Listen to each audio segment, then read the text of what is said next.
Alhamdulillah, para jemaah dirahmati Allah Subhanahu wa taala.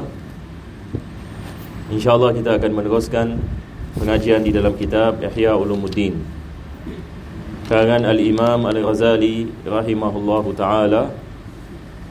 Daripada mana kita berhenti pada pengajian kita yang lepas, beliau mengatakan, wa qala sallallahu alaihi wasallam, man tafaqqaha fi dinillahi azza wa jalla kafahu Allah Ta'ala ma ahammahu wa razaqahu min haitsu la yahtasib. Yani Nabi SAW bersabda, barang siapa yang tafaqqaha, yani kita sini kita ada perkataan tafaqqaha. Nabi SAW mengatakan man tafaqqaha. Jadi asal dari perkataan tafaqqaha maksudnya seseorang yang mempelajari dan memahami akan agama Allah Subhanahu wa taala secara keseluruhan. Seperti mana kita ada hadis yang lain, Nabi mengatakan man yuridillahu bihi khairan yufaqihu fid din.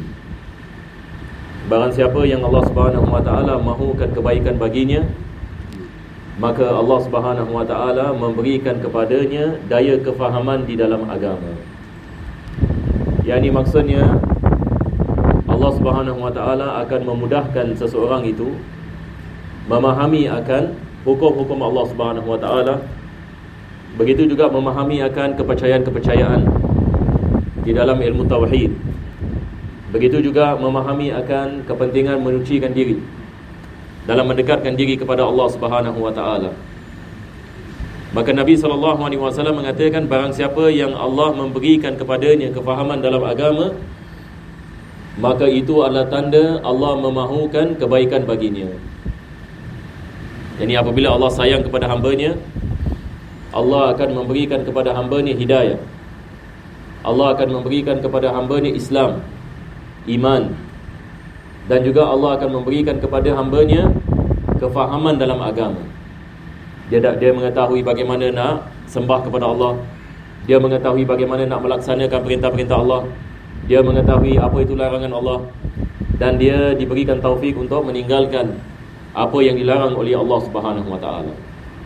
Jadi asal perkataan tafaqqaha maksudnya memahami.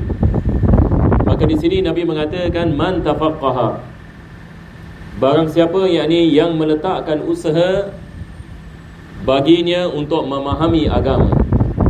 Jadi tafaqqaha yang maksudnya dia meletakkan yakni usaha untuk menjadi faqih, untuk menjadi seorang yang memahami yakni agama. Jadi bagaimana seseorang nak mendapatkan kefahaman dalam agama? Maka apabila dia meletakkan usaha untuk mempelajari dengan cara yang betul. Maka hadis ini mengatakan man tafaqqaha fi dinillah, barang siapa yang meletakkan usaha bagi memahami agama Allah Subhanahu wa taala, maka apakah ganjarannya? Nabi mengatakan kafahullahu taala ma ahammahu. Allah Subhanahu wa taala akan memberikan kepadanya jalan keluar daripada masalahnya. Ini adalah kelebihan yang pertama. Yang ini maksudnya Allah akan memberikan kepadanya jalan keluar daripada segala masalahnya. Sama ada masalah di dunia ataupun masalah di akhirat. Sama ada masalah kewangan ataupun masalah kekeluargaan, ataupun masalah individu, ataupun masalah di tempat kerja, ataupun masalah kesihatan, ataupun masalah anak-anak. Manusia menghadapi banyak masalah hari ini. Kita ada masalah wabak, masalah bala, masalah yang ni demi masalah. Sebab hidup ini ujian daripada Allah. Manusia tidak boleh lari daripada masalah. Hari ini kita menghadapi satu masalah, satu ujian. Lepas itu ujian ini hilang, datang ujian yang baru. Jadi dia tidak boleh habis. Sebab kehidupan ini dia adalah ujian daripada Allah sampai kita meninggal dunia, sampai kita bertemu dengan Allah Subhanahu wa taala. Tapi Nabi SAW mengajarkan kepada kita daripada cara untuk kita selesaikan masalah adalah dengan tafaqquh fid din. Yang ini meletakkan usaha memahami agama, mempelajari agama dan mengamalkan agama. Allah akan memberikan jalan keluar. Saya teringat di Yaman dulu, bila saya berada di sana, ada seorang ulama yang besar yang dikenali sebagai Habib Salim Asy-Syatibi. Jadi ada beberapa pelajar sedang menghadapi banyak masalah di tempat mereka. Yang ni ada pelajar-pelajar daripada Indonesia. Mereka ada masalah yang ni di tempat kampung mereka disebabkan ibu bapa mereka misalnya berlaku perceraian dan ada masalah di kampung, dan mereka takut bagaimana keadaan kalau mereka balik dan sebagainya dan sebagainya. Jadi pada ketika itu saya berada di sana, jadi mereka datang kepada saya sebab yang ni saya di sana kadang-kadang saya terjemahkan. Saya terjemahkan daripada bahasa Indonesia kepada bahasa Arab. Ada pelajar-pelajar bila mereka sampai mereka tak faham bahasa Arab. Dan subhanallah, saya bila terangkan ini kepada guru ini, yang ni fulan bin fulan sedang menghadapi masalah di Indonesia dan masalah kekeluargaan, masalah begini. Jawapannya sama. Apa jawapannya? Dia mengatakan, katakan kepada pelajar ini, belajar kuat-kuat. Ya, ni belajar dengan sungguh-sungguh, insya-Allah. Dengan belajar dengan sungguh-sungguh Allah akan selesaikan masalah dia. Ajib. Lepas itu pelajar yang kedua datang. Jadi saya pelajar ini pula ada masalah lain. Yang ni dia ada masalah ini di kampungnya, diganggu oleh musuh atau apa dan sebagainya begitu. Jadi jawapan yang sama, katakanlah kepada pelajar ini, belajar bersungguh-sungguh. Insya-Allah dengan belajar bersungguh-sungguh Allah akan selesaikan masalah. Jadi ini adalah daripada apa yang saya lihat dan apa yang saya faham ini daripada beliau adalah apabila kita meletakkan usaha fi sabilillah, apabila kita ada keikhlasan untuk kita mempelajari ilmu agama dan kita mengamalkan agama, Allah Subhanahu Wa Taala akan selesaikan masalah kita. Jadi kita lihat ini hadis ini, Nabi mengatakan man tafaqqaha fi dinillahi azza wa jal kafahu ma ahammahu. Allah akan selamatkan dia daripada segala musibah yang kena kepadanya. Perkara yang kedua, Nabi mengatakan wa razaqahu min haitsu la yahtasib. Allah akan memberikan rezeki kepadanya daripada sumber yang dia tidak menyangkai. Ini seperti mana dalam Al-Quran Allah mengatakan wa may yattaqillaha yaj'al lahu makhraja wa yarzuqhu min haitsu la yahtasib. Barang siapa yang bertakwa kepada Allah, ini dalam surah At-Talaq. Barang siapa yang bertakwa kepada Allah, yaj'al lahu makhrajan, Allah mengatakan, yakni Allah akan memberikan kepadanya jalan keluar daripada masalah. Wa yarzuqhu min haitsu la yahtasib, dan Allah akan memberikan kepadanya rezeki daripada sumber dia tidak menyangkai. Hadis ini membawa makna yang sama. Cuma Nabi kita SAW menerangkan dengan terperinci. Daripada perkara manusia boleh selesaikan masalah adalah at-tafaqquh fid din. Itu sebab ini ulama-ulama daripada dulu hingga ke sekarang menekankan pembelajaran yakni ilmu agama ini dengan baik. Kita lihat bagaimana Allah menaikkan darajat para ulama. Yarfa'illahu alladhina amanu walladhina utul ilma darajat.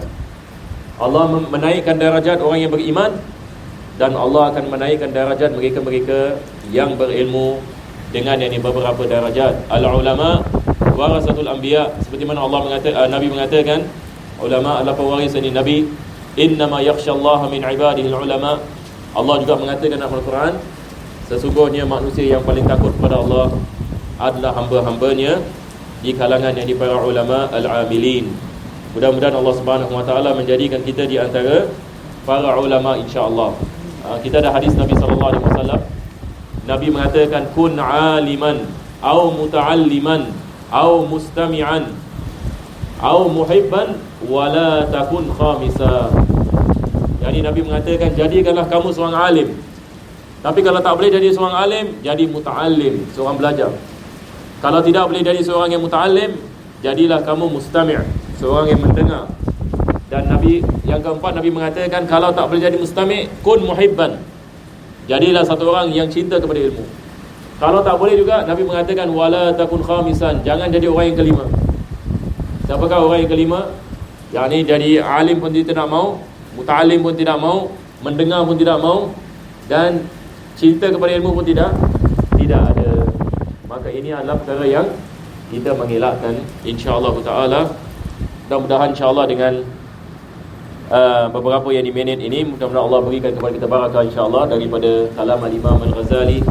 Mudah-mudahan Allah mengampunkan segala dosa kita zahir dan batin, mengabulkan ini segala hajat di dunia, hajat di akhirat. Dan mudah-mudahan Allah memberikan kepada kita rezeki seperti mana Allah mengatakan daripada sumber yang kita tidak mengetahui. Allah memurahkan ini rezeki kita, memberikan kepada kita kesejahteraan di dunia dan akhirat. Dan mudah-mudahan Allah membukakan bagi kita pintu kefahaman dalam agama dan diberikan taufik dan hidayah, dapat kita mengamalkan perintah-perintahnya, dapat kita mengikuti jejak langkah Nabi Muhammad sallallahu alaihi wasallam zahiran wa batina. Dan mudah-mudahan Allah matikan kita dalam husnul khatimah dan mengumpulkan kita bersama Nabi kita sallallahu alaihi wasallam. Amin.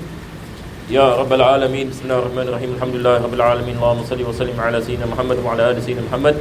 ربنا آتنا في الدنيا حسنة وفي الآخرة حسنة وقنا عذاب النار.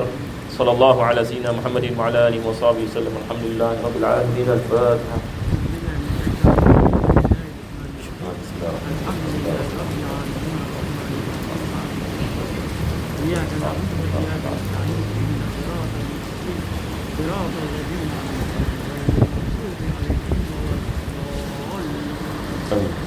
آمين يا الله آمين يا رحمن آمين يا رحيم. ربنا تقبل منا دعانا إنك أنت السميع العليم وتب علينا إنك أنت التواب الرحيم. ختم بصالحة أعمالنا وآجالنا يا الله يا كريم. دعواهم فيها سبحانك اللهم وتحياتهم فيها سلام. آخر دعوانا الحمد لله رب العالمين. تقبل الله منكم.